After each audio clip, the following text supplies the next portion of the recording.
목숨 걸고 순종하자. 그게 여러분 성경에 우리에게 좀 이야기하는 거예요. 저는 하나님의 뜻이라 딱 생각하고 여러분 더 오래 있기를 청하는데 허락하더라고요. 오늘 제가 오늘 오전하고 오후하고 설교하러 왔는데 여러분이 은혜를 억수로 내가 하나님의 뜻이면 내가 다시 올게. 내가 하나님의 뜻이면 다시 올게. 여러분이 만일 그렇게 청했는데도 내가 하나님의 뜻이면 내가 다음에 다시 한번 오겠습니다. 여러분 이렇게 한다는 것은 지금은 하나님의 뜻이 아니라는 생각이 있기 때문에 가는 거예요. 그런데 바울은요, 여러분 바울은 선교사였어요. 설교자였어요. 목사였어요. 지금 말씀을 전해달라고 하잖아요. 여러분 말씀을 전해달라고 말씀 전하면 되는 거 아니에요. 근데도 지금 바울은 뭐라고 얘기하냐면 하나님의 뜻이면 내가 다시 오겠다. 하나님의 뜻이면. 하나님의 뜻이면. 여러분 이거요, 저는요 생각을 참 많이 합니다. 하나님의 뜻이면. 여러분 매사에 우리가 요 생각을 좀 하시면 하나님의 뜻이면. 자, 이번에 로마서 1장을 한번 펴보세요. 로마서 1장. 여러분 로마서 1장을 보시면 로마서 1장의 배경을 제가 잠깐 좀 설명을 해드릴게요. 로마서 1장을 일단 펴보십시오. 로마서 1장. 바울은요 로마로 가기를 그렇게 원했어요. 로마로 그렇게 가서 로마에서 복음을 전하기를 원했어요. 그럼 물어보십시다. 저를 좀 한번 보세요. 바울이 왜 로마를 가기를 원했을까요? 왜 로마 교회를 가기를 원했을까요? 바울이 로마에 가서 무슨 일을 하려고 했을까요? 정답은 여러분 이겁니다. 바울이 그때 바로 로마로 갔다면 바울은요 로마서에 있는 내용을 로마 교회 성도들에게 설교를 했을 거예요. 그러니까 바울은 왜 로마로 가려고 하는 줄 아십니까? 로마서의 내용을 로마에 있는 성도들에게 전하기 위해서 그러면 로마로 가기를 그렇게 원했던 거예요. 그가 얼마만큼 로마로 가기를 원했는가 그 소원을 여러분이 한번 보십시오. 여러분 10절에 있는 말씀 보십시오. 10절 어떻게 하든지 이제 주 하나님의 뜻 안에서 너에게로 나아갈 좋은 길 얻기를 구하노라. 11절 내가 너희 보기를 간절히 원한다 그랬어요. 그 다음에 13절 형제들아 내가 여러 번 너에게 가고자 한 것을 너희가 모르기를 원치 아니하노니 그랬어요. 바울은요 로마로 가는 게 소원이었어요. 여러 번 가려고 했어요. 그런데 그러면 로마로 안 갑니다. 못 갑니다. 한번 물어볼게요. 왜 바울이 로마로 안 갔을까요? 왜 바울이 로마 안 갔습니까? 누가 막았나요? 누가 그를 감옥에 집어넣나요? 못 가게 붙잡았나요?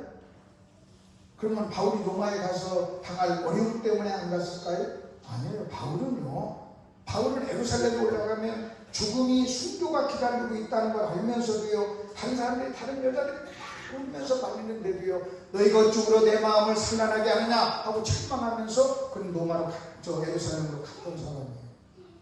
바울은요 고난을 두려운 사람이 아니었어요. 바울은요 죽음도 두려운 사람이 아니었어요. 많은 사람들이 당신이 이번에 예루살렘에 올라가면 죽습니다 그렇게 하는데도 그는 예루살렘으로 올라갔던 사람이에요. 근데 왜 바울이 로마로 안 간 줄 아십니까? 하나님의 뜻이라고 하는 확신이 안 생깁니다. 여러분 로마에 가서 복음을 전하고 로마에 가서 로마 성도들을 돕고 로마에 가서 정말 하나님의 일을 하는데도요 그러냐 하나님의 뜻을 구했던 거예요. 그래서 거기서 이렇게 나옵니다. 어떻게 하든지 이제 하나님의 뜻 안에서 내가 나가기를 원한다. 하나님의 뜻 안에서.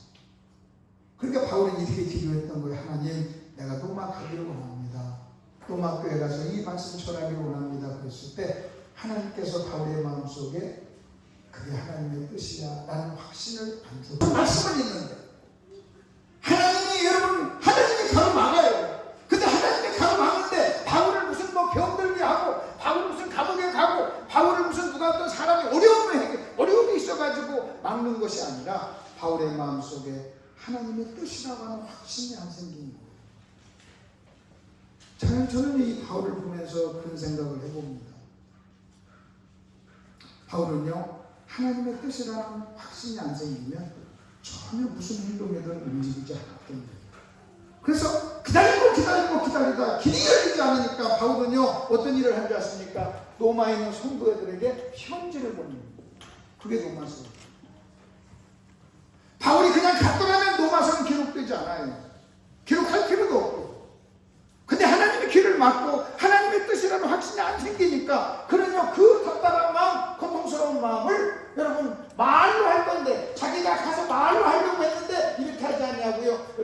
써서 보내는 거예요. 그게 노마서예요. 그러니까 바울이 만일 나 로마에 가서 말씀을 전할 거야 하고 가서 전했다면 노마서를 써야 될 이유가 없어요. 만일 바울이 그냥 하나님의 뜻대로 하지 않고 자기 마음대로 했다면 저와 여러분의 손에 노마서는 기록이 되지 않습니다. 제가 왜 이 말을 하느냐, 여러분에게 한 가지 좀 이렇게 축복스러운 말을 좀 드리고 싶어요. 어떤 일이 여러분 생각대로 안 될 때 여러분 하나 아시기 바랍니다. 아주 간단해요. 어떤 일이 여러분 생각대로 안 되죠? 그러면요, 정답 알려드릴게요. 하나님의 뜻대로 되고 있는 거예요. 다시요. 여러분, 어떤 일이 여러분의 생각대로, 여러분의 마음대로 어떤 일이 안 돼. 우리는요, 어떤 일이 내 마음대로 안 되면 무슨 생각을 하십니까? 왜 내 마음대로 안 되지? 하고 분노합니다. 왜 내 마음대로 안 되지? 하고 낙심을 합니다. 근데 여러분 하나 아셔야 됩니다. 우리는요, 내 마음대로 안 되면 하나님의 뜻대로 되는 줄 믿습니다. 하나님의 뜻대로. 저는 골프 선수였어요. 여러분 잘 아시는 골프 선수였어요. 제가 시합에 나가서 국가대표가 되어가지고요, 여러분 나가가지고 권투로 성공하고 출세하려고 저는 권투를 했어요. 시합에 나갔어요. 어떤 사람이 시합에 나가면서 지려고 나간 사람이 있겠어요? 이기려고 나갔어요. 근데 졌어요. 중요한 시합인데 졌어요. 너무너무나 힘들었어요.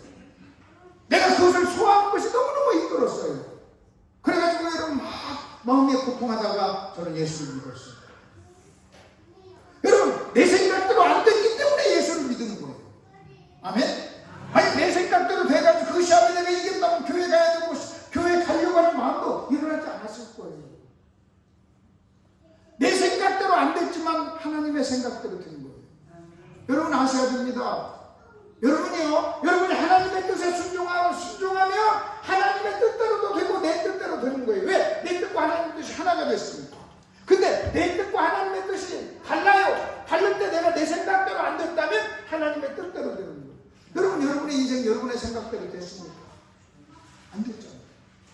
여러분, 내 인생 내 생각대로 안 됐기 때문에 우리는 하나님의 뜻대로 되고, 저는요, 내가 계획한 대로 내 생각대로 내가 마음먹은 대로 내가 계획한 대로 안 됐기 때문에 저는 목사가 됐어요.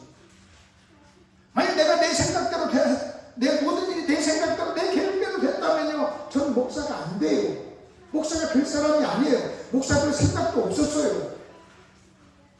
근데 오늘 보니까요, 내 생각대로 안 됐어요. 지금 한번 모습 묻고 갑시다. 여러분이 지금 만나는, 여러분이 함께 살고 있는 아내와 남편이 첫사랑 아니죠? 첫사랑하고 결혼하려고 했죠? 안 돼가지고 지금 좋은 아내 만나고 좋은 남편 만난 거 아니에요? 웃자고 그랬어요. 여러분 잘 들어보세요.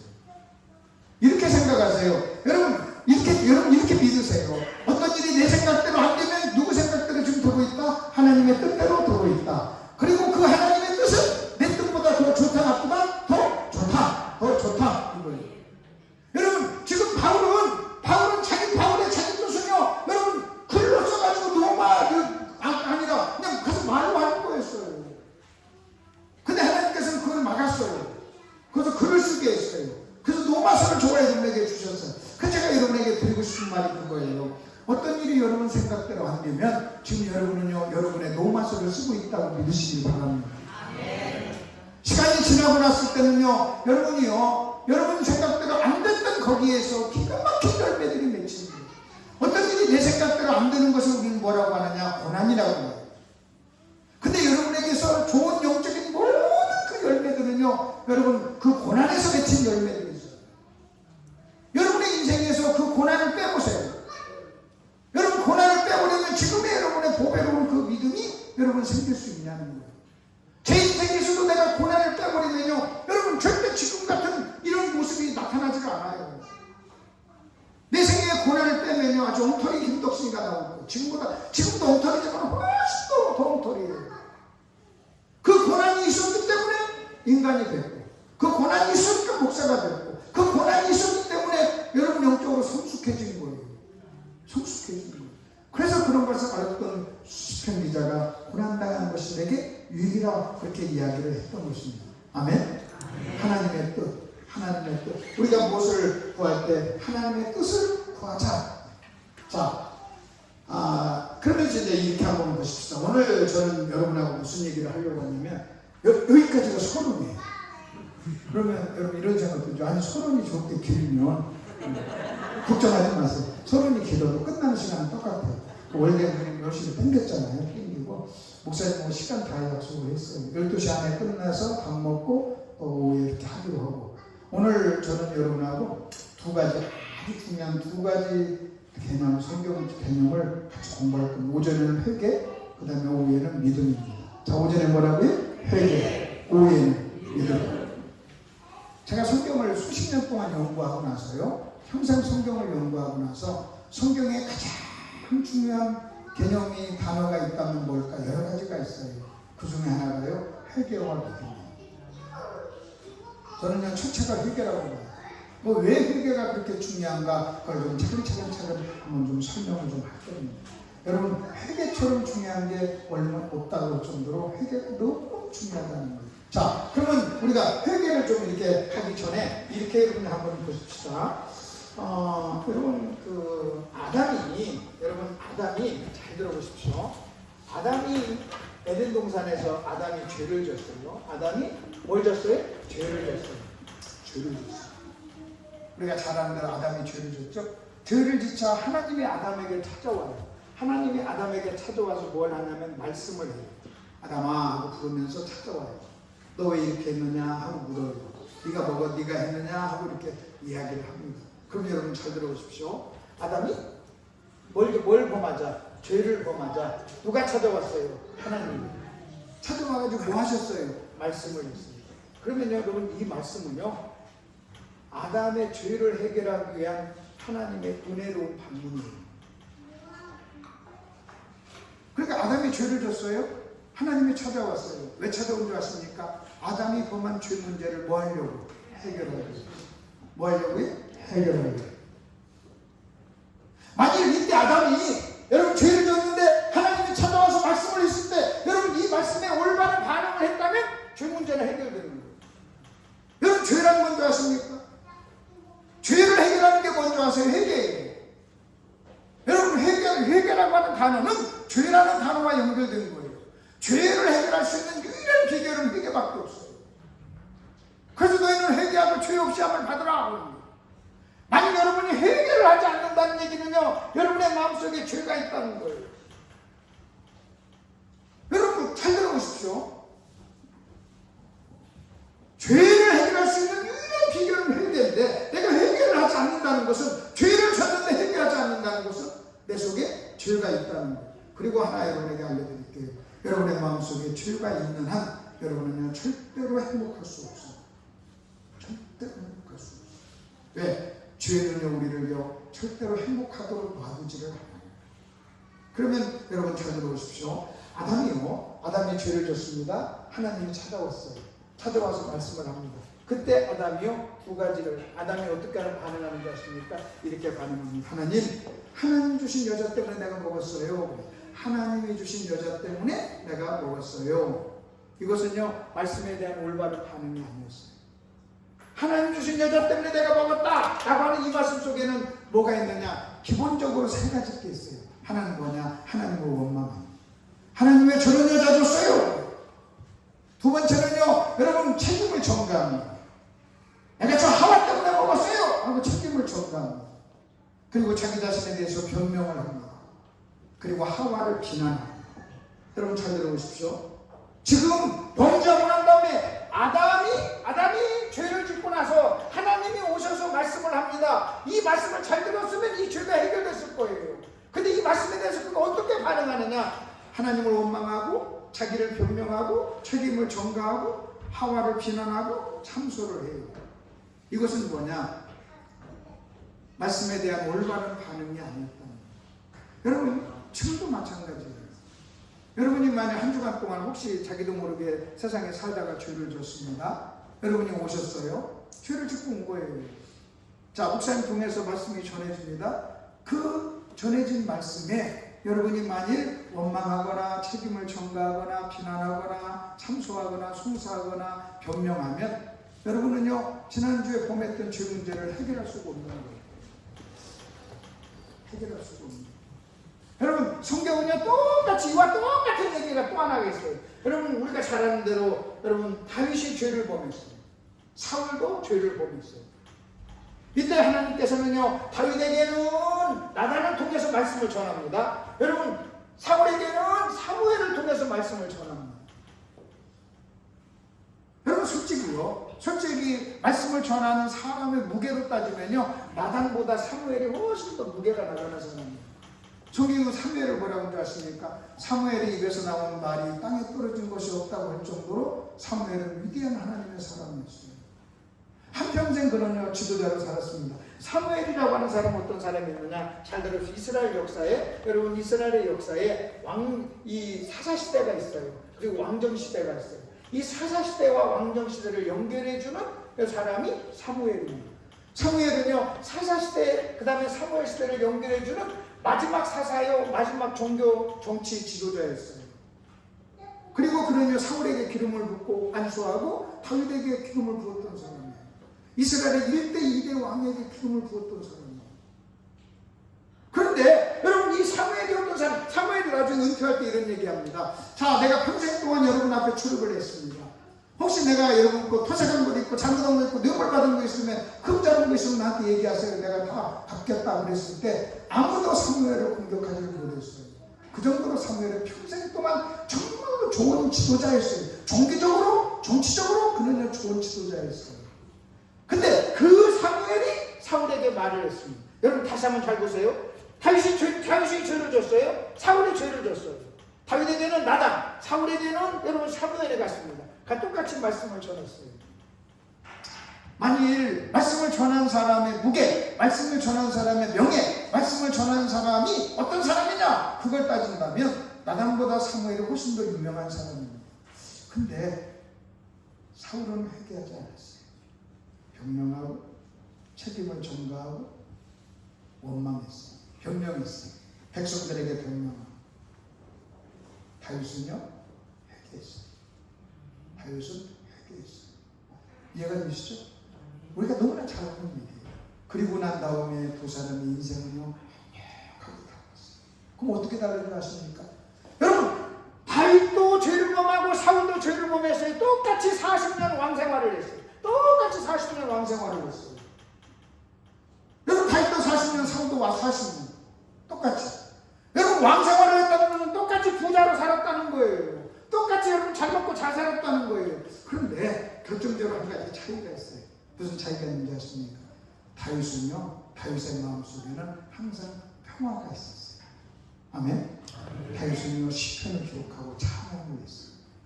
근데 사울은요, 단 한 편의 시편도 기록하지 않았어요. 못했어요. 사울의 마음속에는 뭐가 있는 줄 아십니까? 시기와 질투와 미움과 그 다음에 분노와 살인과 열등의식, 피의식, 비교의식, 우리가 가지고 있는 온갖 모든 욕심적인 것은요, 사울의 마음속에 다 있어요. 근데 다윗은요, 억울한 일을 만나고 힘든 일을 만나고 항상 마지막에는 찬양으로 시편이 끝나요. 그러면 결정적인 차이가 있어요. 누가 재산이 많았느냐? 나 그거 모르겠어요. 누가 이 땅에서 잘 먹고 잘 살았느냐? 둘 다 잘 먹고 잘 살았어요. 둘 다 부자로 살았어요. 둘 다 왕이었어요. 지금으로 따지면 여러분 이 사람이나 사울이나 다윗이나 지금으로 따지면요, 여러분 좋은 아파트에 좋은 차를 타고 잘 먹고 잘 살고 부자로 살았다는 얘기예요. 근데 결정적인 차이가 뭔지 아십니까? 사울하고 다윗하고 결정적인 차이가 마음속에 평강이 있었느냐. 아멘? 마음속에 평강이 있어요. 여러분에게 묻죠. 여러분 마음속에 평강이 있습니까? 마음속에 평화가 있나요? 성경은요, 마음속에 평화 그것을요, 행복이라고 해요. 왜 그걸 행복이라고 하는 줄 아십니까? 여러분, 신명기 여러분 10장을 한번 펴보세요. 신명기 10장을 한번 펴보세요. 여러분 오늘 이 말씀을 잘 한번 기억하십시오. 신명기 10장. 저는 여러분이 지금 신앙의 연륜이 많기 때문에 제가 쭉쭉쭉쭉 얘기해요. 이걸 전부 다 지금 이해하고 따라오는 줄 믿습니다. 지금 제 손에 따라오고 계시죠? 잘 이해가 되시죠? 네. 신명기 10장을 한번 펴보세요. 신명기 10장 13절 보십시오. 내가 오늘 네 행복을 위하여 네게 명하는 여호와의 명령과 규례를 지킬 것이 아니냐 그랬습니다. 오늘 내가 네 행복을 위하여 그랬습니다. 명령과 규례를 지킬 것이 아니냐. 행복의 조건을 뭐라고 하냐면 순종이라고 해요. 순종. 너 하나님 말씀대로 살아야 돼. 그래야 너 행복해. 여러분 잘 들어보십시오. 네가 하나님 말씀대로 살면 잘 먹고 잘 산다 이렇게 나오지 않았어요. 너 하나님 말씀대로 살면 너 뭐 권력을 누려 이런 이렇게 말하지 않았어요. 네가 하나님 말씀대로 살면 네 마음속에 뭐가 있다고요? 행복, 행복. 여러분이 행복이라고 하는 것은요, 여러분이 돈 많다고 해서 있는 게 아니에요. 그리고 가난하다고 해서 없는 거 아니에요. 성경은요, 행복의 조건을 순종이라고 해요. 그러면 여러분 잘 들어보십시오. 그렇다면 행복의 조건이 순종이라고 한다면 여러분 아담이 하나님께 죄를 짓기 전에는요 순종하고 살았어요. 왜? 죄를 짓기 전에 그 아담은요 행복했어요. 왜? 죄를 짓기 전이었으니까.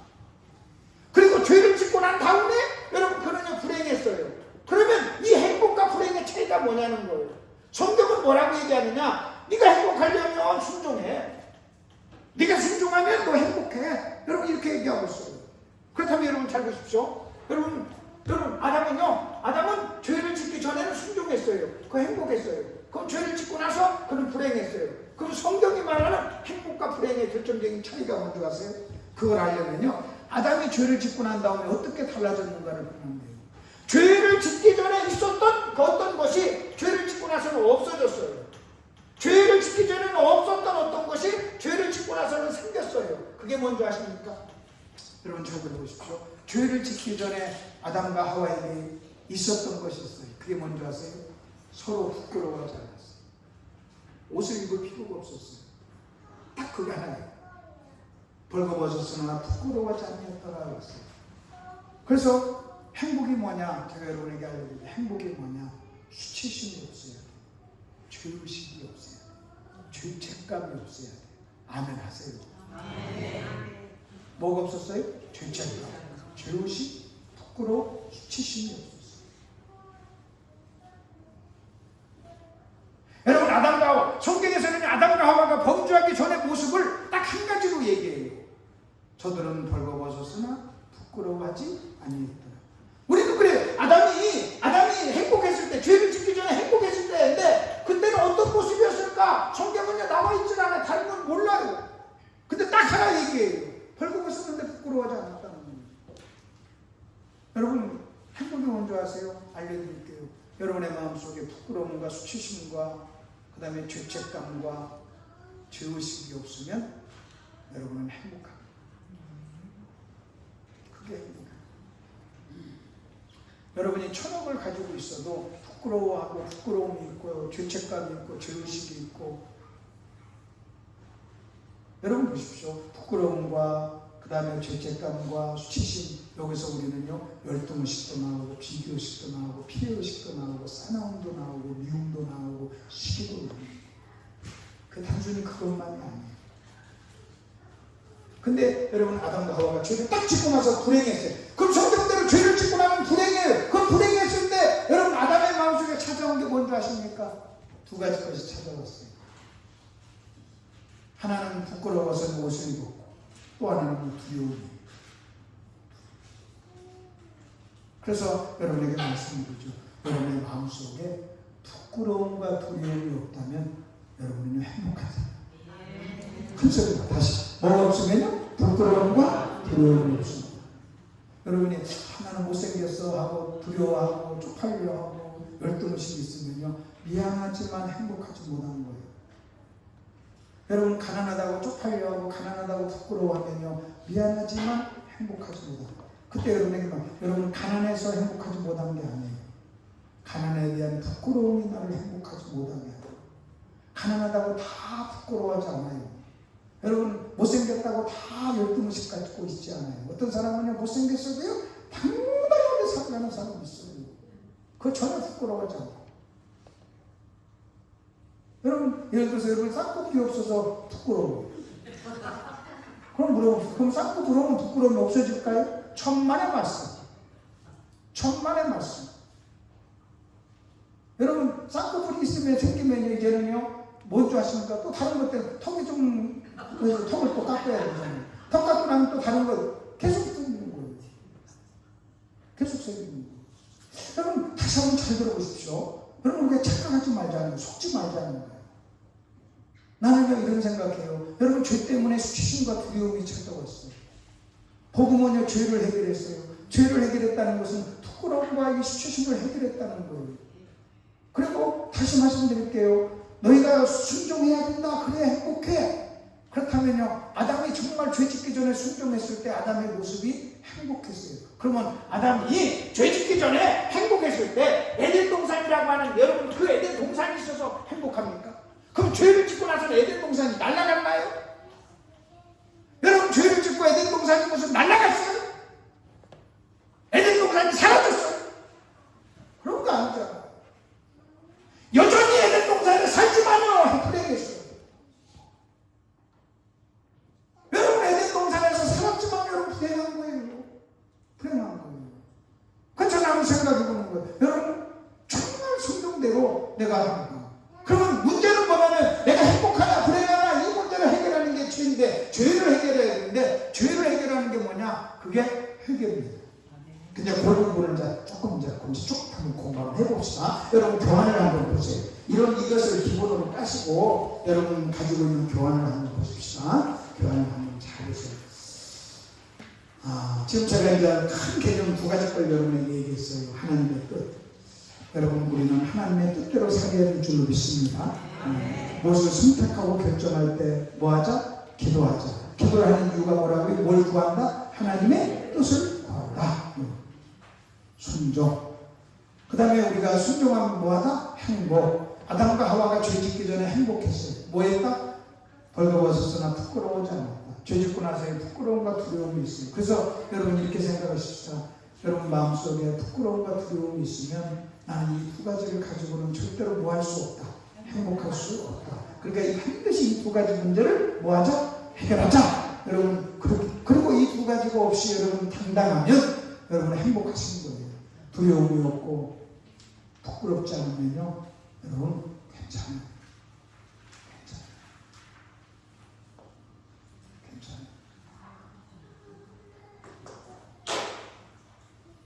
가난이 우리에게는요 부끄러울 것이 아니에요. 자, 그러면 이제 회개에 대한 얘기 똘똘 한번 해봅시다요. 회개에 대한 정리를 한번 해보겠는데 제가 왜 여러분이 그 교환 1번을 보면 오늘 본문이 뭐냐면 여러분 본문이 뭐냐면 우리가 잘 아는 창세기 2장 16, 17절입니다. 왜 창세기 2장 회개를 설명하는데 왜 창세기 2장 16, 17절을 본문으로 삼았는가를 여러분 이해를 하셔야 됩니다. 그걸 좀 제가 이해해 드릴게요. 여러분 회개라고 하는 단어는 어떤 단어와 연관이 있느냐. 여러분 다시 한번 이렇게 한번 보십시다. 여러분 김덕신 목사 하면 무슨 생각이 드십니까? 제가 여러분 김덕신 목사 했더니 여러분 고스톱 생각나면 안 되잖아요. 뭐 김덕신 목사 깡패, 뭐 김덕신 목사 뭐 소주 뭐 이렇게 생각하면 안 되잖아요. 그럼 김덕신 목사는 뭐가 생각나야 돼요? 설교. 그 사람 설교 잘한다. 근데 김덕신 목사 그랬더니 못생긴 이런 거 생각하면 안 되잖아요. 그러니까 김덕신 목사 하면 술 생각하면 안 돼요. 근데 김덕신 목사 하면 말씀 설교 이게 생각이 나야 되잖아요. 마찬가지로 여러분 회개하면 무슨 생각이 나야 돼? 회개 그러면 눈물이 생각납니까? 그래서 자기 뭐 눈물을 흘린다고 뭐 회개했다고. 자 어느 교회 갔어요. 내가 설교를 했어요. 한 사람이 나한테 와가지고 목사님 은혜 많이 받았습니다. 목사님 설교 듣고 내가 회개 많이 했습니다. 그 내가 이렇게 물어봤어요. 회개 많이 하셨어요? 무슨 죄를 회개했나요? 물었어요. 그랬더니 몰라요. 무슨 죄인지를 모르지만 회개했다는 거예요. 여러분 잘 보세요. 저는 제 아내를 가장 사랑합니다. 이 세상에서 내 아내를 내가 가장 사랑하고 목숨 걸고 사랑합니다. 그러세요? 아내 이름이 뭐예요? 이름도 몰라요? 이름은 모르지만 사랑해요. 그런 일이 있을 수 있어요? 없어요. 재밌는 것은요, 회개를 했다고 하는데 무슨 죄를 회개했냐고 그러니까요, 죄가 생각이 안 나요. 회개한 게 아니에요. 여러분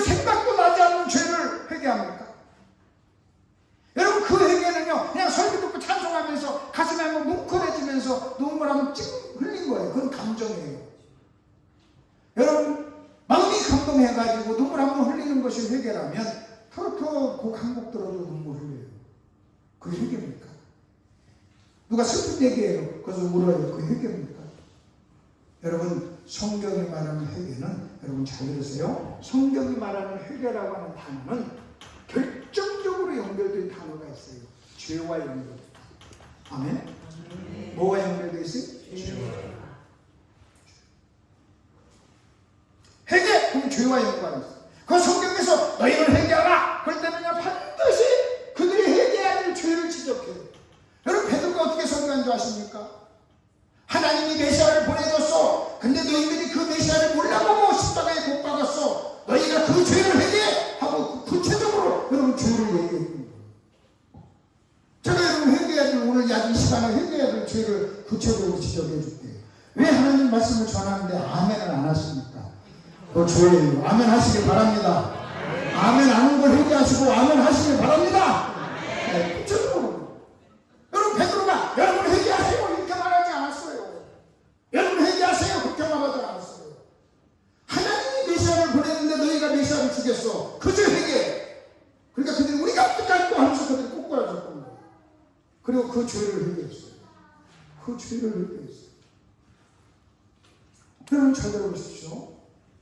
오늘날의 목사들은요 성도들 무서워가지고 죄를 지적하지를 못해요. 책망하지를 못해요. 여러분 오늘날 교회에서 목사님들의 설교 속에 책망이 사라졌어요. 책망이 사라졌다는 것은요 죄를 책망을 그건 죄예요? 이게 책망이거든요. 그건 죄야. 성경 봐. 그건 죄야. 이게 책망인데 여러분 이것이 사라져버린 거예요. 그래서 다 그만 얘기만 하는 거예요. 그러니까 책망이 사라지니까 뭐가 사라졌겠어요? 회개가 사라져. 여러분 책망이 사라지니까 회개가 사라지는 거예요. 그건 너무나 다 그만 얘기를 하는 거예요. 죄를 책망하지 않는 거예요. 그러니까 성도들은요 설교를 들어도요 여러분 회개할 이유가 없어요. 왜? 죄를 지적받지 않았잖아요. 책망할 죄가 없잖아요. 그러니까 오늘 여러분 자 죄를 지적하지 않고 책망하지 않으니까 오늘 우리는요 회개도 사라져버리는 거예요. 회개도 사라져버리는 거예요. 그리고 회개가 사라지니까요 엄청난 일들이 일어나는 거예요. 어떤 일이 일어나는 것입니까? 회개가 사라지니까요 여러분 교회 와가지고 이쁜 옷 입고 얼굴 찍어 바르고 와서 앉아있지만 가슴 속에는 죄가 해결하지 못한 죄가 있는 거예요. 우리는 죄성이 있어서 죄를 짓고 살아요. 그러니까 우리는 회개를 해야 돼요. 근데 회개를 안 하고 그냥 계속 시간이 가니까 뭐만 누적이 돼요? 죄만 누적이 되는 거예요. 그럼 또 물어봅시다. 죄가 그렇게 누적이 되면 어떤 일이 일어나요? 아까 말씀대로 죄가 누적이 되면 무슨 일이 일어나요? 죄 지면 불행해지잖아요. 너희 행복을 위하여 너희가 말씀에 순종하라. 죄 짓지 말라는 거예요. 죄를 해결하는 거예요. 근데 죄를 해결하지 않아. 여러분 죄를 책망하지 않아. 그러니까 회개하지 않아. 회개하지 않으니까 죄가 계속 누적돼 있어. 죄가 누적돼 있으니까요 행복해요 불행해요? 불행해요. 근데 틀림없이 차는 좋은 차 타고 평수도 늘어나고 돈도 많이 벌었는데 얼굴 표정은요 행복하지 않아요. 그래서 교회 가서 앉아서 얼굴들 보면요 불행. 여러분 불행 그 말은 뭐예요? 내 속에 죄 회개하자는 죄가 있음. 나 회개한 지 오래됐음. 그래도 건들지 마. 여러분 잘 들어보세요. 여러분이 회개하지 않고 죄를 해결할 수 있어? 죄를 해결하지 않고 행복할 수 있어? 그렇게 순진하고 단순합니다. 우리가 예수 뭐 하루도 믿어요? 죄를 해결하지 않고 회개하지 않고 그리고 행복할 수 있다고요? 그렇게 순진해요? 돈 많이 벌어보세요. 저는요 평생 40년 30몇 년 동안 목사님 세미나를 인도했어요. 수많은 목사님들 수만 명의 목사님들을 만났어요. 행복한 목사님도 있었지만 행복하지 못한 목사님도 너무나 많이 봤어요. 여러분 그 목사님이 행복하고 행복한 목사님과 행복하지 못한 목사님을 이렇게 봤을 때요 교회 사이즈가 기준이 아니었어요. 어떤 목사님은요, 사이즈가 적은데도 행복한 목사가 있었어요. 어떤 목사님은 사이즈가 큰데도 불행한 목사가 있었어요. 사이즈의 문제가 아니었어요. 교단의 문제도 아니고. 여러분, 어떤 목사님은요, 사람들이 많이 불행한 목사님도 있었어요. 어떤 목사님은 너무 가난한데도 행복한 목사도 있었어요. 그럼요, 여러분, 그럼요, 사립의 문제도 아니었어요. 교회 사이즈의 문제도 아니었어요. 그럼 뭐예요? 성경대로 우리가 믿는다면 그게 뭐예요? 여러분, 매일 죄를 해결하면 행복할 줄로 믿습니다. 사이즈와 상관없이, 사립에 상관없이, 내가 몇 명의 목사냐, 그거에 상관없이 우리는요. 그처럼 제가 목사님들 만나면 이렇게 물어봐요. 행복하십니까? 그리고 본인도 행복하지 못하는데 어떻게 다른 사람을 행복하게 합니까? 본인 얼굴도 불행이 쏘이는데 어떻게 행복하게 해요?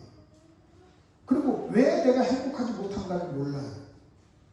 그럼 우리는 교회가 숫자가 적어서 행복하지 못한다라고 생각해요. 사립비가 적어서 그렇다고 막 생각해요. 그래서 열심히 교회를 키워봐요. 근데 재밌는 것은요, 개척할 때 더 행복했어요. 사이즈 문제가 아니에요. 여러분, 성경대로 믿는다면요, 너의 행복을 위하여 순종할 것이 아니냐.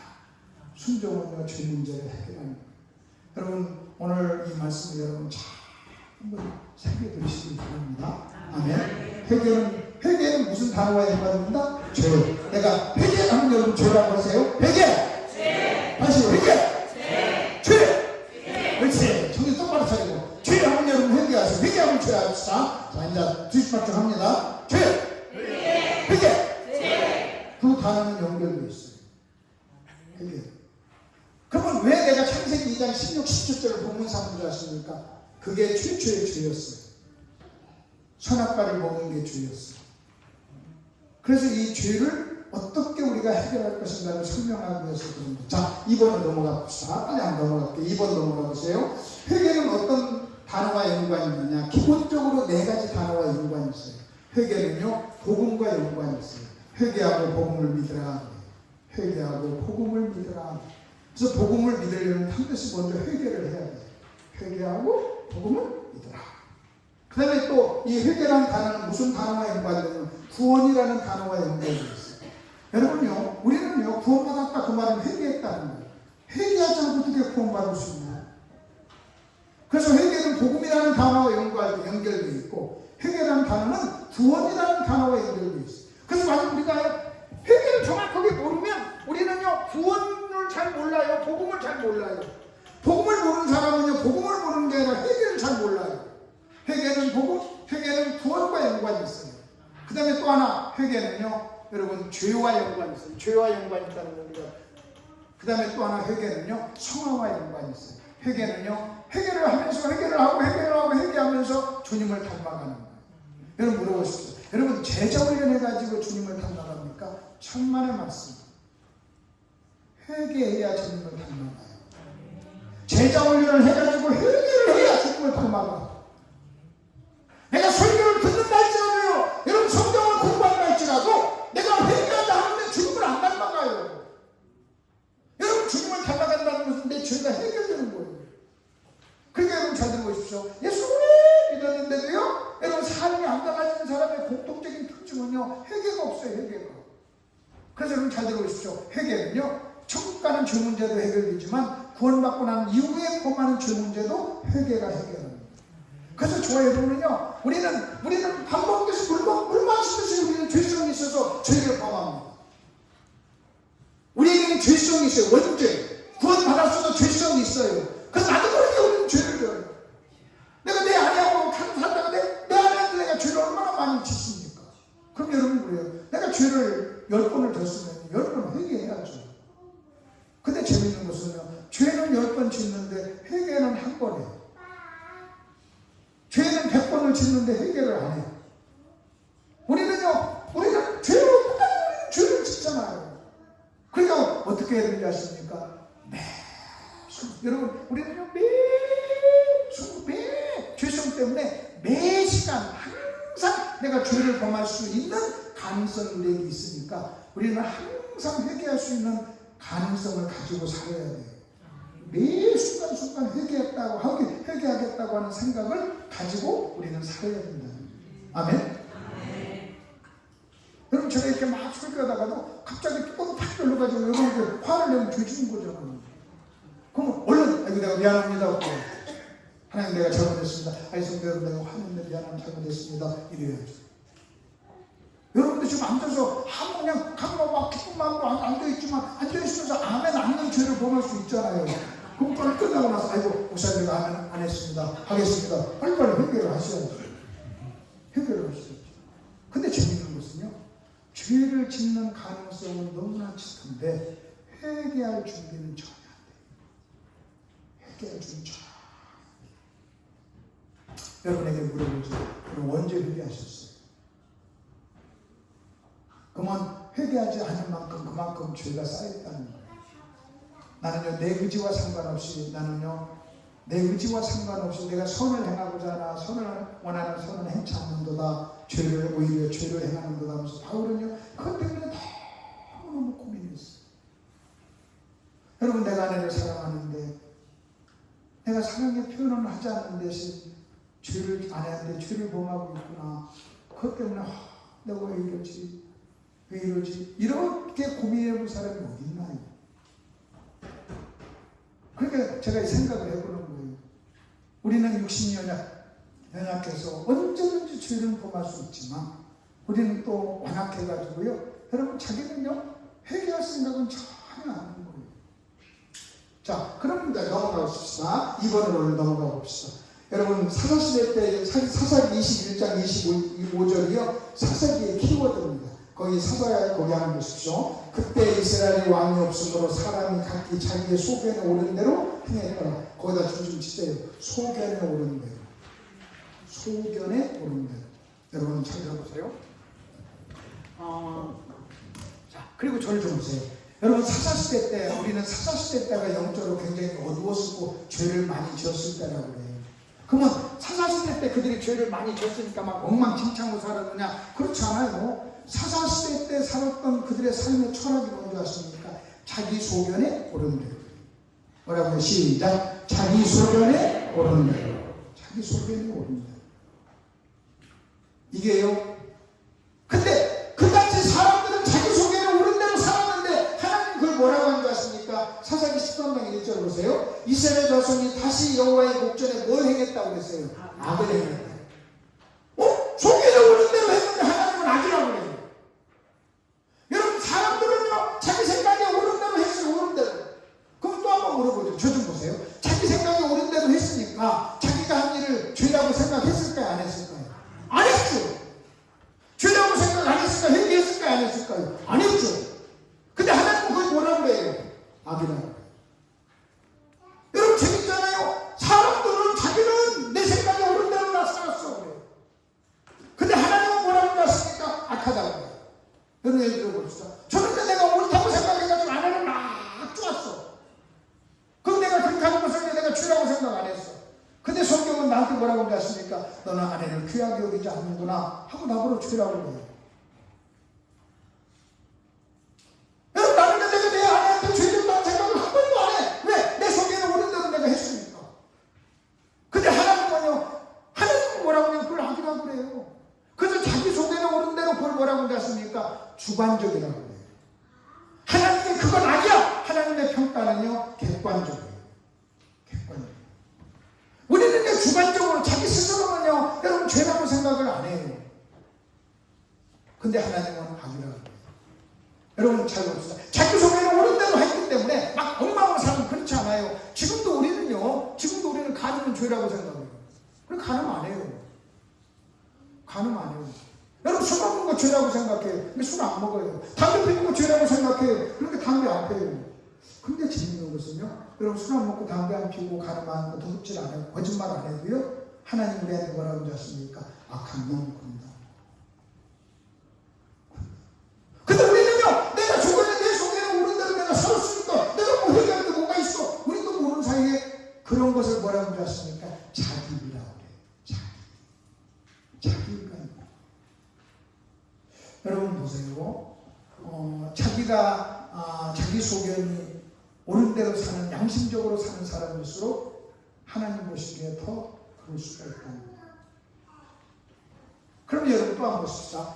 그러니까 여러분 찾았을 때 그 이스라엘 백성들은요, 죄를 범하면서도 그게 죄라고 생각을 안 했던 거예요. 왜? 다 자기 생각에 자기는 지금 옳다고 생각하니까 했다는 거예요. 이해가 되시죠? 근데 하나님은 악하다. 하나님은 악하다. 여러분, 이 자기 소견이 깨져야 돼요. 근데 또 하나 보십시다. 그 밑에 구절 보시죠. 사사들이 치리하던 때, 거기다 줄을 치세요. 사사들이 치리하던 때. 자, 그리고 잠깐 좀 설명해 드릴게요. 저 좀 보십시오. 제가 지금 여러분에게 이야기를 합니다. 그리고 여러분은 제 말을 듣습니다. 저는 말을 하고 여러분은 듣습니다. 근데 제가 말을 하고 여러분은 듣는데, 말하고 듣는 것이 시간적으로 볼 때는 동시에 일어나는 사건입니다. 그래서 내가 막 말할 때 옆에서 막 통역하면 그걸 동시통역이라고 해요. 자, 제가 말하고 여러분은 듣습니다. 여러분 시간적으로 볼 때는 뭐라고요? 어떻게 일어나는 거라고요? 동시. 근데 논리적으로 봤을 때는요, 말하는 사람이 먼저예요. 내가 말을 했기 때문에 여러분 듣는 거예요. 아멘? 시간적으로는 동시. 논리적으로는요, 내가 말을 했으니까 여러분이 듣는 거예요. 내가 말 안 하면 여러분 들을 수 없어요. 그래서 믿음은 들으면서 한다 그 말이에요. 하나님이 나에게 먼저 말씀을 했기 때문에 내가 듣는 거예요. 그래서 하나님이 먼저 했기 때문에 은혜라고 하는 거예요. 여러분 이 시간 제가 여러분에게 설교합니다. 여러분은 내가 말하는 순간 동시에 들어요. 그래 논리적으로는 내가 말하지 않으면 여러분 들을 수 없잖아요. 근데 여기서 좀 사사시대 때 얘기를 하면서 이렇게 얘기합니다. 사사시대 때 자기 소견에 옳은 대로 했더라 하고 얘기하고, 사사시대 때 일어난 한 사건을 여기다 성경은 기록하고 있어요. 여러분 이것이요, 논리적으로 봤을 때는 사사기 다음에 여러분 룻기예요. 근데 이것은 동시에 일어난 사건, 같은 시대예요. 그래서 사사들이 치리하던 때에, 그러면 사사들이 치리하던 때라는 것은 뭐예요? 사람들이 다 멋대로 살 때, 자기 소견에 옳은 대로 살 때 일어난 사건을 예를 드는 거예요. 그래서 여러분은요, 여러분 이거 잘 들으셔야 됩니다. 자기 소견에 옳은 대로 산다는 것이 무엇인가를 알아야 돼요. 여러분, 모든 집에서, 모든 관계 속에서 일어나는 모든 갈등은요, 다 자기 소견에 옳다고 하니까 갈등이 일어나는 거예요. 자기 소견. 그때 여러분 우리가 잘 아는 대로 엘리멜렉 나오미 가족이요, 기근이 왔잖아요. 기근이 와서 그들은 어떻게 한 줄 아십니까? 기근이 와서 그들은 베들레헴을 떠나서 여러분 모압으로 내려갑니다. 그건 잘 들어보십시오. 엘리멜렉이라고 하는 이 한 가정이 사사들이 치리하던 때 그가 뭘 하나 선택하는 줄 아십니까? 이 가나안에 왔어. 그러니까 여기를 떠나자. 그 선택을 합니다. 그 결정을 합니다. 근데 그 선택과 결정을 할 때 어떻게 결정했을까요? 물어봅시다. 기도하고 했을까요? 자기 소견에 옳은 대로 했을까요? 자기 소견에 옳은 대로 했을까요? 그래서 사사 치리할 때라고 얘기합니다. 기도하고 한 게 아니에요. 그럼 또 한번 해봅시다. 여러분 기분이 왔어. 가정이 여러분 뭐라고 하냐면, 야 이걸로 우리가 굶어 죽겠다. 여러분 그리고 온 가족이 좀 이전하는 문제인데, 여러분 아내하고 의논하지 않았겠어요? 식구들하고 의논하지 않겠어요? 그러니까 남편과 아내와 두 아들이 같이 의논해가지고 여러분 다 예 아버지 예 여보 우리 옮깁시다 해가지고 옮긴 거예요. 근데 그렇게 결정했을 때 죄라고 했을까요? 생각했어요? 안 했어요? 안 했어요. 그걸 뭐라고 생각했어요? 옳다. 난 잘 결정한 거야. 나 똑똑한 거야. 내 속에는 옳은 대로 한 거야. 하고 결정을 했어요. 그리고 10년이 흘렀어요. 10년이 흐르면서 어떤 일이 난 줄 아십니까? 남편이 죽었어요. 두 아들이 죽었어요. 그리고 가난해졌어요. 그리고 여러분 모압에 흉년이 찾아왔어요. 그 가정에 흉년이 찾아왔어요. 오히려 이제 베들레헴에는 풍년이 찾아왔어요. 나오미가 10년 만에 돌아옵니다. 나오미가 돌아오는 게 회개예요. 근데 그가 뭐라고 하는 줄 아십니까? 돌아와서 이렇게 얘기합니다. 내가 풍족하게 나갔는데 하나님이 나를 괴롭게 하고 비로 돌아오게 했다. 다시 말하면 나오미는요, 자기가 10년 전에 했던 결정이 선이 아니라 악이라는 걸 깨닫는데 10년 걸렸어요. 그때는 몰랐어요. 여러분 신앙이라는 겁니다. 신앙의 성장이라뇨, 시간이 흘러가면서 예전에는 죄라고 생각하지 않았던 회개하는 게 신앙의 성장인 줄 믿습니다.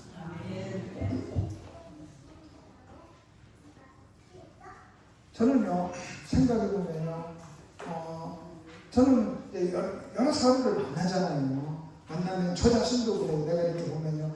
우리 집에도 보면요, 나도 내가 내 주변에 오는 대로 막 말을 해요. 내 속에 오는 대로 아내한테도 말하고 자식들한테도 막 말을 해요. 근데 세월이 한참 흐르고 내가 성장해 보면요, 내가 그때 내가 말을 잘못했구나 하는 걸 깨닫거든요. 나오면 참 훌륭해요. 자기 죄를 깨닫고요, 그걸 해결을 해요. 10년 걸렸어요. 10년. 이게 회개예요. 자, 그리고 넘어가 봅시다. 여러분, 원래는 넘어가서 간단하게 설명할게요. 자, 다시 여러분 한번 이렇게 보십시다. 회개라고 하는 단어는 무슨 단어와 연관이 있다고 그랬어요? 죄. 그러면 물어볼게요.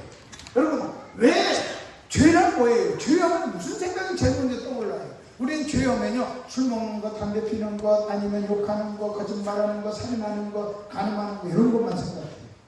근데 여러분, 성경에서는요, 여러분 잘 들어보십시오. 성경에서 죄라는 단어를 할 때, 죄를 얘기할 때, 성경에서는 무슨 죄를 얘기하는지 아십니까? 제일 먼저 죄를 설명하기 위해서는요, 반드시 등장하는 사람이 있어요. 그게 아담이에요. 그래서 무슨 죄예요? 아담의 죄예요. 시작! 아담의 죄. 시작! 아담의 죄. 그러니까 여러분요, 아담의 죄가 뭔가를 이해하지 못하는 한 성경이 말하는 죄를 이해한다는 건 불가능해요. 아담이 무슨 죄를 졌냐? 아담이 무슨 죄를 졌냐? 그럼 제가 지금부터 설명해 드릴게요. 제가 지금부터 얘기하는 죄는 아담이 지은 죄가 아니에요. 그러니까 아니에요 대답을 해보세요. 연습합시다. 시작. 아니요. 시작. 아니요. 생각하지 말고. 아담이 술 먹었나요? 아니요. 생각하지 말고 그냥 그렇게 안 하니까요. 담배 폈나요? 아니요. 부부싸움했나요? 아니요. 간음했나요? 아니요. 여러분, 그 에덴 동산에 하와가 없던 무슨 간음이에요? 도둑질했나요? 아니요. 다 자기 건데. 여러분 잘 들어보십시오. 우리는 죄를 그러면요, 그런 걸 생각해요. 근데 여러분, 아담이 성경에서 아담의 죄인데 성경이 말하는 아담의 죄랑 우리가 생각하는 그런 죄하고요, 핀트가 안 맞아요.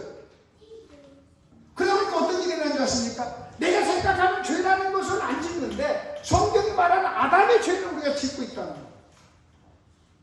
그게 여러분, 죄가 뭔가를 알려면 죄의 본질, 죄의 본성, 죄의 특성, 죄의 어떤 하나님이 말하는 죄의 정확한 개념을 알려면 아담의 죄를 이해해야 돼요. 그러면 아담이 무슨 죄를 범했는가? 살인, 도둑질, 간음, 거짓말, 이런 것들은요, 1차적인 죄가 아니에요. 아담의 본질적인 죄가 뭐냐? 이거 죄가 아니라는 얘기가 아니에요. 아담의 죄가 뭐냐? 아담의 죄를 좀 설명해 드릴게요. 여러분, 아담이 범한 죄가 뭐냐? 아담이 범한 죄. 이 죄에 대한 개념을 딱 정리해야 해요. 여러분, 정확하게 성경적으로. 아담이 지은 죄가 뭐냐? 여러분, 여기 에덴 동산에 두 가지 것이 있었어요. 아담이 지은 죄인데 에덴 동산에 진리가 있었어요. 진리. 하나님의 말씀. 선악과 먹지 말라, 먹으면 죽는다. 하나님의 말씀이 있었어요. 그 다음에 잠시 후에 먹어! 안 죽어! 라고 하는 마귀의 말, 비진리가 있었어요. 1번 뭐가 있었다고요? 진리. 2번 뭐가 있었어요? 비진리. 1번은 누구 말이에요? 하나님 말씀. 2번은 뭐예요? 사탄의 말, 거짓말이에요. 죄란 뭔지 아십니까? 1번 진리를 거부하고 비진리를 받아들이는 게 죄예요. 다시 뭐라고요? 뭘 거부하고? 1번을 거부하고 뭘 거부해요? 2번을. 그러니까 여러분, 진리인 하나님의 말씀을 거부하고 비진리인 마귀의 말을 받아들이는 것을 성경은 뭐라고 얘기해요? 죄라고 해요. 아멘? 죄. 그렇다면 회개는 뭘까? 회개는 거꾸로 해야 돼요. 어떻게 뭘 거부하고? 비진리를 거부하고 진리를 받아들여요. 그게 회개예요. 여러분, 진리는 하나님의 말씀이고 비진리는요, 마귀의 생각이에요. 육신의 생각이에요. 그 우리는요, 자, 잘못은 죄란 뭐냐? 1번을 거절하고 2번을 받아들이는 게 죄라면 회개는 뭔지 아십니까? 여러분의 마음속에 있는 2번을 여러분이 버리고 1번하고 바꾸는 것이 회개인 줄 믿습니다. 그게 회개예요. 그렇다면 그렇다면 여러분 죄란 뭐냐면 이겁니다. 여러분 살인, 도둑질, 거짓말 하나 안 했어도요, 여러분의 마음속에 비진리가 있다면 그게 죄예요. 아멘? 뭐라고? 여러분의 마음속에 뭐가 있다면? 비진리가 있다면 그게 죄예요. 내가 윤리적으로 문제가 없어도 내 마음속에 비진리가 있어. 그럼 죄예요. 만약 예를 들어서 남편들아 아내를 사랑하고 귀여기라 그랬더니, 아이고 목사님은 우리 남편 몰라서 그렇지. 아유, 그냥 저런 말 못하지?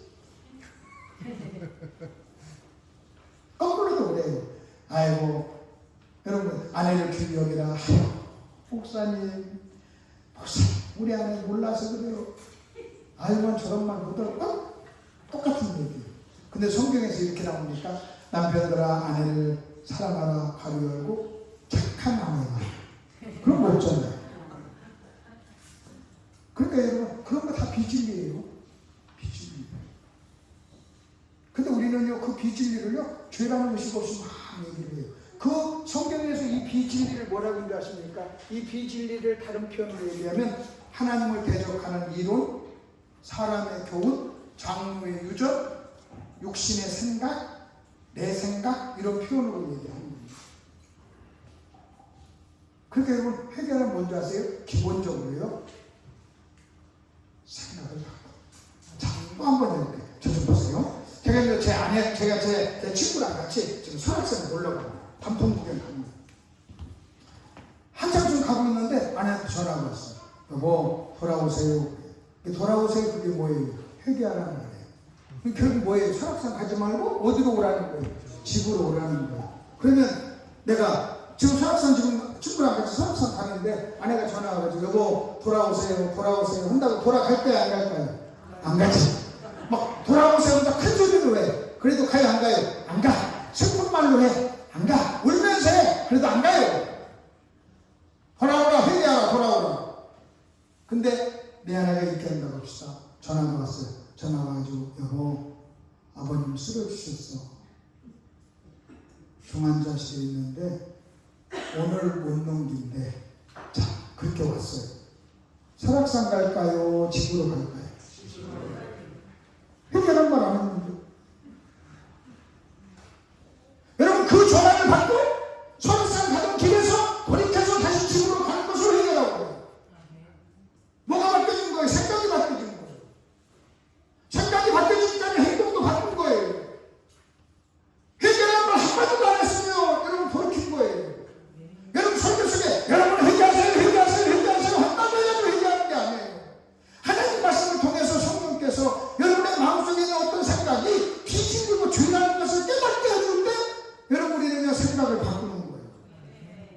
여러분 내 아내가 나한테 여보 아버님 쓰러지셨어. 병원에 계셔. 한 달 이건 오늘 못 넘긴데 뭐란 말 안 해도 그 말 딱 듣는 순간 나는요 내가 무슨 일을 해야 되는가를 아는 거예요.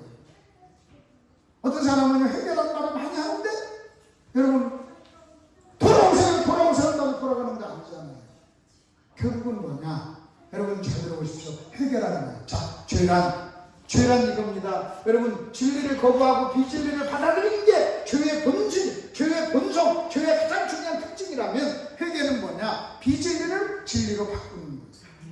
그러면 여러분 설교는요, 설교의 목표가 뭐냐? 설교의 목표는 여러분의 회개예요. 여러분, 여러분이 저한테 물어보세요. 왜 설교하십니까? 제가 설교하는 이유가 뭔지 아세요? 진리를 전해서 여러분의 마음속에 있는 비진리와 진리를 바꾸게 하려고 설교하는 줄 믿습니다. 설교. 그러면 여러분이 설교를 듣는 목표가 뭐예요? 그것도 회개예요. 그래서 여러분 올 때 이렇게 돼요. 오늘 내가 교회 가서 목사님 말씀을 듣고 내가 뭔가 죄를 회개해야지, 내 잘못된 비진리를 바꿔야지 하고 와서 오셔야 되는 거예요. 그리고 여러분 말씀을 듣다가 뭔가를 깨닫고 새로운 생각을 바꿨다면요, 여러분 뭐 한 거예요? 회개한 거예요. 근데 우리는 회개를 이렇게 생각합니다. 회개를요, 설교 다 듣고 난 다음에 마지막에 천국에 의지 없어서 술을 먹습니다. 슬픔 찬송하면서 주야 하고 막 눈물을 흘리고 회개라고 해요. 그게 회개가 아니에요. 회개는요, 여러분 하나님 말씀을 들으면서도 이미 생각이 바뀌어졌으면 회개한 줄로 믿습니다. 회개는 문제는 생각이 하나도 안 바뀌고 눈물 콧물 흘려도요, 여러분 그건 회개가 아니에요. 생각을 갖고 있습니까? 여러분 그래서 이제 그냥 4번은 넘어갈게요. 여러분 5번 하나 봅시다. 5번을 보십시다. 주의 종은 마땅히 다투지 아니하고 모든 사람에 대하여 온유하며 가르치기를 잘하며 참으며 거역한 자를 온유함으로 훈계할지니 혹 하나님이 그들에게 회개함을 주사, 거기다 줄 좀 치세요. 회개함을 주사. 하나님이 회개를 주신다면 그것은 회개가 선물입니다.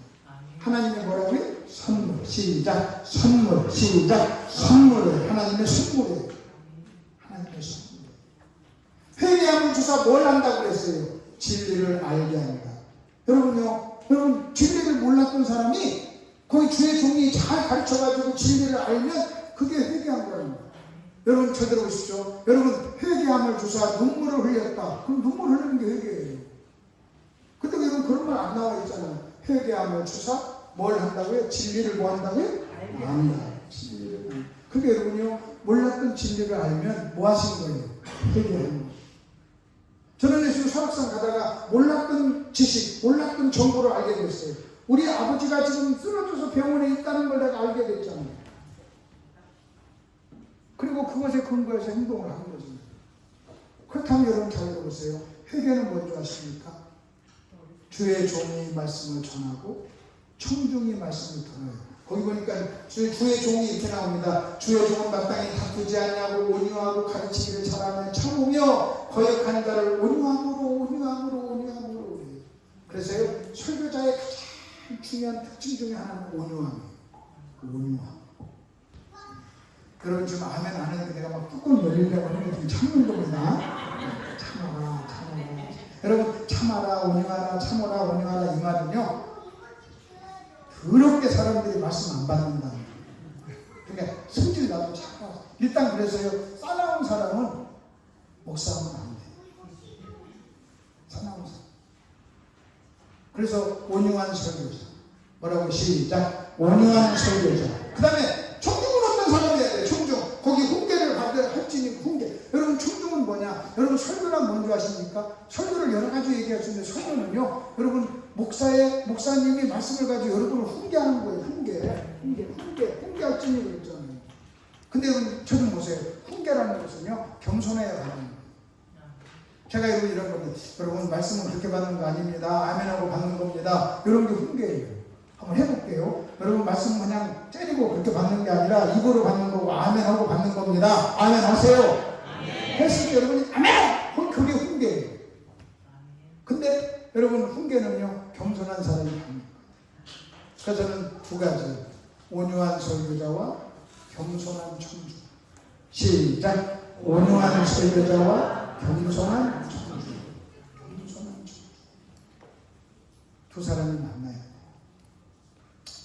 제가 지금 여러분 우리 정 목사님 참 온유하신 것 같아요. 왜 아멘들 안 해요? 자기 목사 써서 칭찬하는데. 우리 정 목사님, 이번에 우리 학습세미나 정 목사님 뵀어요. 정말. 그리고 정 목사님 벌써 아버님이 이제 목사님이셨고, 저는 제가 일대로 믿었어요. 일대로 믿은 사람의 특징이 싸나운 거예요. 여러분 봐도 싸놨죠? 좀 싸나워요. 근데 뭐 너무 걱정하지 마세요. 옛날보다 훨씬 많이 좋아지는 거예요. 그러니까 너무 걱정하지 그냥 댓글이나 걱정해요.